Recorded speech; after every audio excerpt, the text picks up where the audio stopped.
ойпырмай. Кластасың ғой. Айттым кластасыңызды.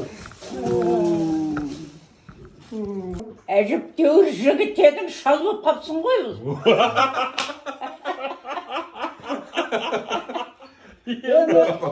Жігіттер бостау болады ғой. Мен құсап отырмайсың ба сонда келіншек болып? Қыздар пысық болады. Солқосыз жастау. Ой, Құдайым-ай. Ай, кластасым-ай. Қуаласып, төбелесіп өскен кластастарымыз ғой. Әжелерім кұрығылы беске қойдым. Тамақ шай. 7 сай совхоз бойынша бірақ орта мектепті ғой. Бәрін бір үлкен класқа жинап, диктант жаздырды ғой. Бұнысы 5 алыпты. Сонысын директордың қызы, соның қасында отырған, олар сәл орысша қалып. Не деп атсың, мен жамандап атсың ба?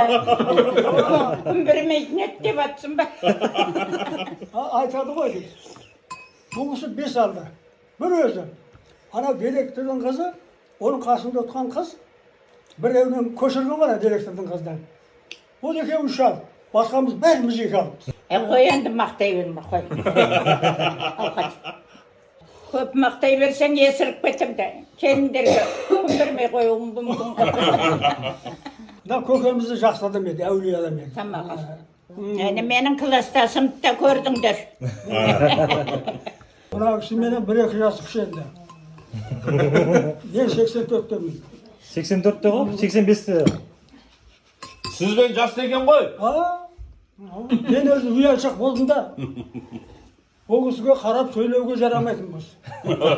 Бұл кісінің авторитеті күшті, Никол Круглый беске оқиды. Мақтай берме дедім ғой. Ай, мақтамайды.